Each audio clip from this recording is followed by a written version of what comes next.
देवरूप सिंह नाम के सरदार जी चिकन पकोड़ा बेचते हुए गुजारा कर रहा था, क्योंकि उसके पकोड़े बहुत स्वादिष्ट होते थे और सेहत के लिए भी अच्छे और दाम भी ठीक ठाक थे, इसीलिए बच्चों को भी बहुत पसंद था। इस तरह सब गांव वाले उसी के पास आकर चिकन पकोड़ा खरीद कर खाते थे। एक दिन पोल्ट्री फार्म का मालिक गणेश अपने दोस्त जिगर के साथ वहां पहुंचा। गणेश देवरूप सिंह से, क्यों भाई देवा, सुना है आजकल तुम हमसे मुर्गियां नहीं खरीदते हो, माजरा क्या है? तब देवा, अरे बाजार में मुर्गियां जो मिलती हैं उससे 20 रुपए ज्यादा दाम बता भैया, मुझे नहीं चाहिए आपकी मुर्गियां। तब गणेश, देखो भैया, तुम खामखा तूफान से पंगा ले रहे हो, मेरे खिलाफ कोई भी खड़ा हो जाए तो मैं उसको नहीं छोड़ता। तब देवा, अरे सुनो भैया, आज से मैंने तुम्हारे पास मुर्गियां खरीदना बंद कर दिया है, तुम्हें जो उखाड़ना है उखाड़ो। ये सुनकर गणेश और जिगर गुस्से में अपने पोल्ट्री फार्म की ओर चले गए।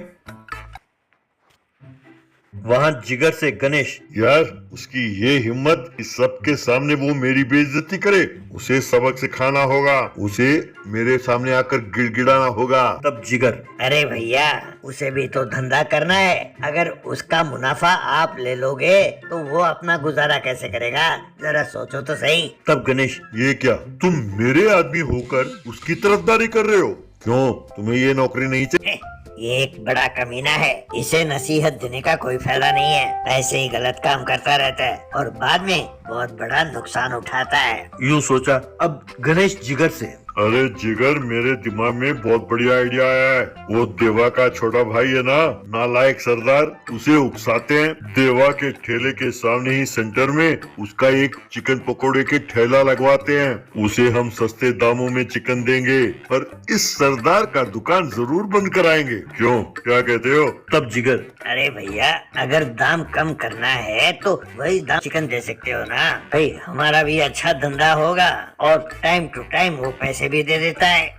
गणेश, अरे जा चुप हो जा, यूं बोलेगा जैसे सब कुछ पता है इसे, हैं? पहले चलो हम उसके भाई के पास जाते हैं।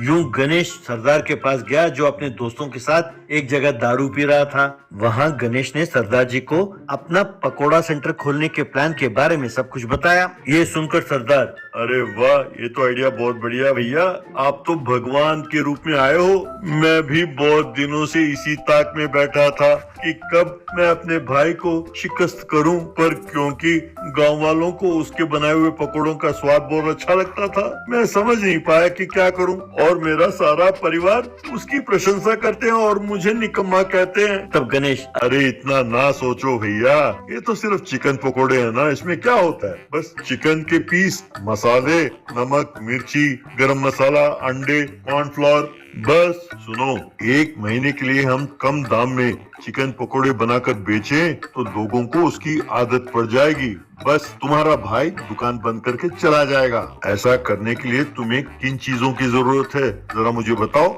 मैं प्रबंध कर दूंगा। कहकर चला गया।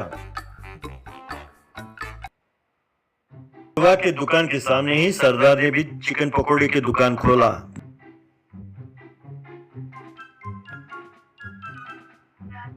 गणेश ने आकर वो सारा प्रबंध देखा और कहने लगा, अरे वाह, मजा आ गया भैया, भाई तुम मुझे बहुत अच्छे लगे, आज से हम दोनों का दुश्मन एक ही है, तुझमें और मुझमें कोई फर्क नहीं है। मैं एक महीने के लिए गांव छोड़कर जा रहा हूँ, तुम्हें जितना चिकन चाहिए मेरे दुकान से उधार ले लो, एक महीने बाद जब मैं लौटूं तो इस देवा का दुकान यहाँ नहीं होना चाहिए, जरूरत पड़े तो अगर कोई 10 रुपए में भी चिकन पकोड़े मांगता है उसे भी दे दो, लोगों को चिकन पकोड़े की आदत डालो। क्यों, क्या कहते हो? भाई यही तो धंधे का सीक्रेट है। कहकर चला गया। अब गणेश की बातों को सरदार ने ठीक से नहीं समझा और वो एक प्लेट खाने के लिए लोग वहां आकर उमड़ने लगे। इस तरह उसके चिकन पकोड़े आसपास के गांव में भी बहुत मशहूर हो गए। इतना ही नहीं, यूट्यूबर्स भी आने लगे और उसके 10 रुपए के चिकन पकोड़ों का प्लेट का काफी प्रचार करने लगे। यूं एक महीना बीत गया।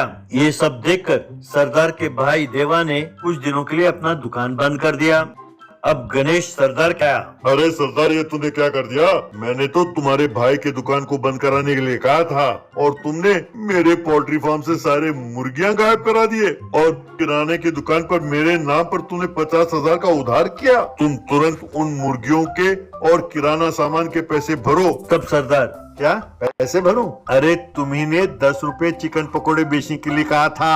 अरे भैया, तुम्ही ने तो कहा था कि हम दोनों का दुश्मन एक है, तो वो सारे पैसे तुम ही भरो। तुमने जैसे कहा था मैंने वैसा ही अपने सगे भाई के खिलाफ जाकर पकोड़े की दुकान खोला और उसका दुकान बंद कराया। अपने पास जो थोड़ा बहुत माल बचा था आज खत्म हो गया। अगर कल से दुकान चलाना हो तो और सामान चाहिए, तुम तुरंत चिकन और बाकी सामान भेजो। देश भर में अपनी दुकान का नाम होना चाहिए। हाँ, कल ही बहुत सारे यूट्यूबर्स आए थे, नए रील्स बनाए हैं। अगर आनाकानी की तो लोग अपने घर आकर मारेंगे हमें। तब गणेश, अरे भैया, मैं तुम्हारे हाथ जोड़ता हूँ, रहने दो तुम और तुम्हारे ये 10 रुपए वाले पकोड़े। अब YouTube में तुम्हें मशहूर करने के चक्कर में मैं अपनी सारी संपत्ति बेच डालूं। दफा हो जाओ यहाँ से, मैं ये गांव छोड़कर जा रहा हूँ। कहकर वो गांव छोड़कर भाग गया। तब सरदार, बड़ा आया था मेरा और मेरे भाई का लड़ाई कराने, अब चुकाओ सारा उधार, यूं कहा।